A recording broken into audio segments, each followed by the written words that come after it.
네, 청취자 여러분 안녕하십니까? 2020년 4월 22일 수요일입니다. 고칼의 10분 브리핑, 재미일보부터 살펴보겠습니다. 다음 주 목요일인 30일 석가탄신일을 시작으로 5월 5일 어린이날까지 이제 황금 연휴가 이어집니다. 벌써 제주행 항공기 예약이 다 찼다는 소식도 전해지고 있는데요. 관광업계를 중심으로 반가워하는 것도 잠시 이 제주의 방역 관리에 비상이 걸렸다는 톱기사 전하고 있습니다. 물론 공항에서도 입도객을 대상으로 발열 검사 등이 진행이 되고 있습니다만 코로나19 같은 경우 이제 무증상 감염 위험이 있는 것으로 이렇게 알려지면서 안심할 수 없는 그런 상황인데요. 불안감 해소를 위한 체계적이고 강력한 대책 마련을 요구하고 있습니다. 원희룡 도지사, 미래통합당 최고위원이기도 하죠. 최근 총선에서 참패한 미래통합당의 차기 주자로 주목받고 있는데요. 어제 도의회에서 바로 손절의 의사를 전했습니다. 직접 영상으로 보시죠. 네, 먼저 중앙 정치 무대에서의 역할에 대한 입장, 도정 전념할 것인지에 대한 답변을 요청하시는데요.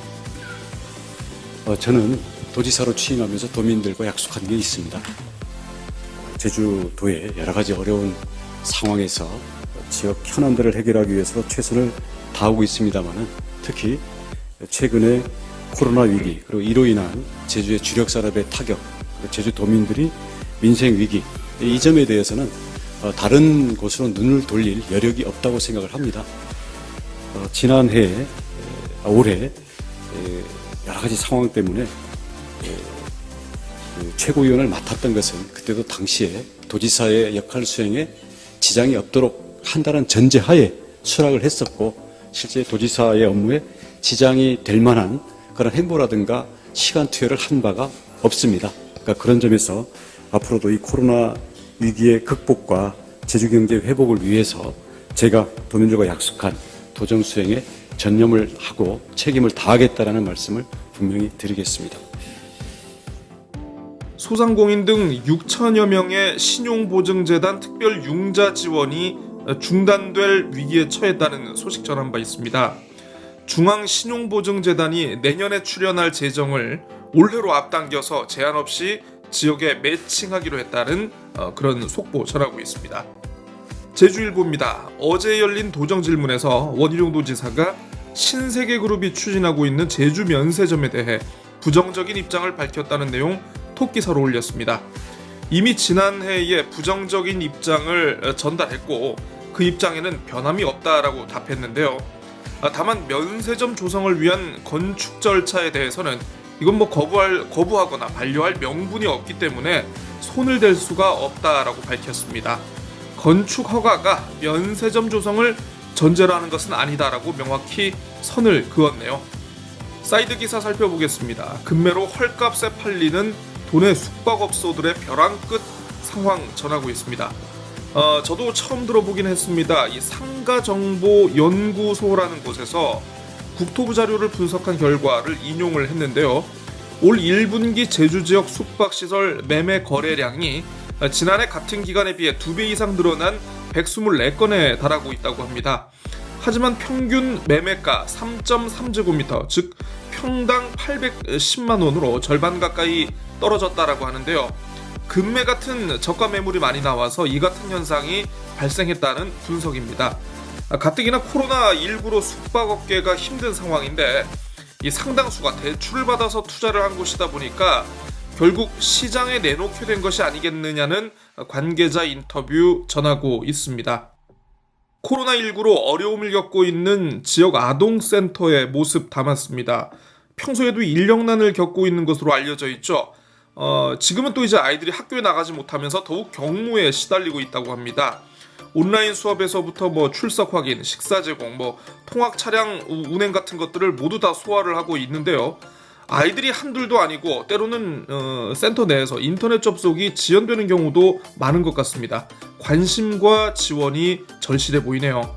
서귀포시 위성군 국회의원 당선인의 1번 공약, 바로 제주대학교 약학대학을 서귀포시 헬스케어 타운으로 유치하겠다는 것입니다.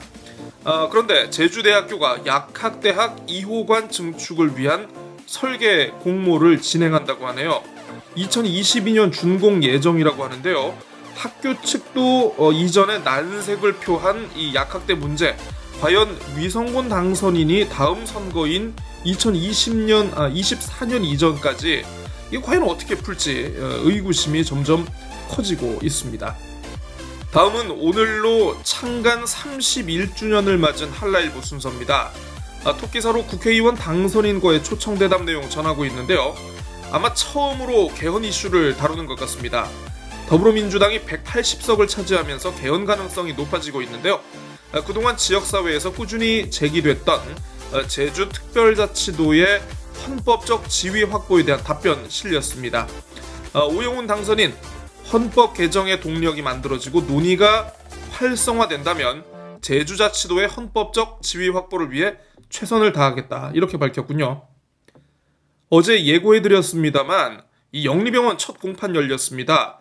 인허가권자인 제주도, 그리고 사업자인 녹지그룹 등 이 양측 법률 대리인의 기본적인 입장을 재확인했는데요.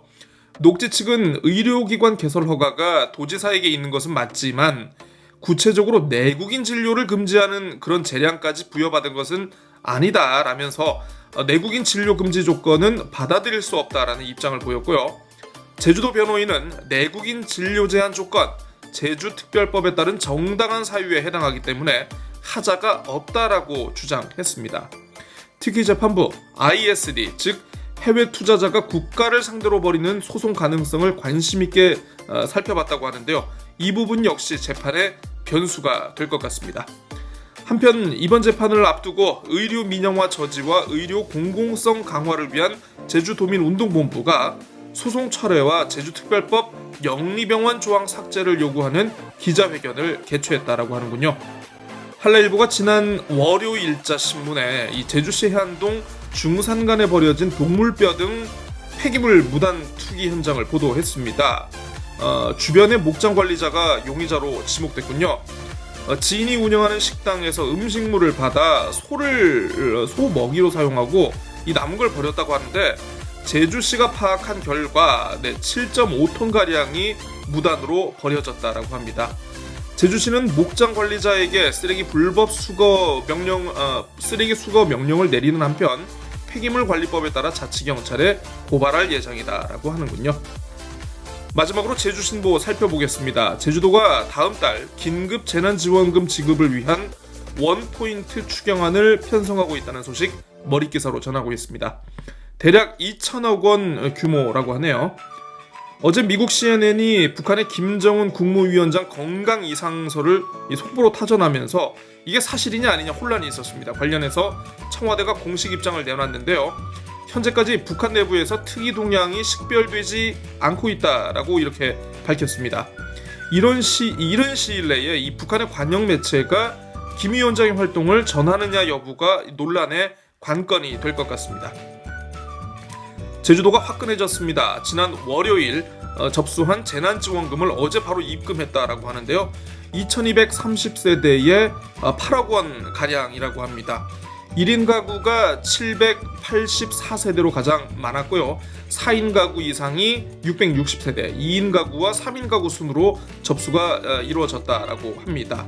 건강보험료가 기준 이하인지, 그리고 기초생활보장 수급자가 아닌지, 요일제 적용 대상이 맞는지를 확인해서 처리 속도를 높일 수 있었다고 하는데요. 참고로 제주도가 재난지원금 지급을 위해 개설한 행복 드림 포털에 접수 첫날 오후 6시를 기준으로 11만 1000여 명이 접속을 했다라고 합니다. 지난해 시범 도입된 농업인 월급제 사업이 확대됩니다. 감귤과 브로콜리에 한정된 대상 품목을 모든 작목으로 확대한다라고 하는데요. 제주도가 지역 농협과 수요조사에 나섰다고 합니다. 67농가가 참여한 지난해 시범 사업에서는 1인당 월 평균 220만 원을 받았다고 하는군요. 네, 10분 브리핑 오늘 준비한 순서 여기까지입니다. 저는 내일 다시 이 시간 찾아뵙도록 하겠습니다. 안녕히 계십시오.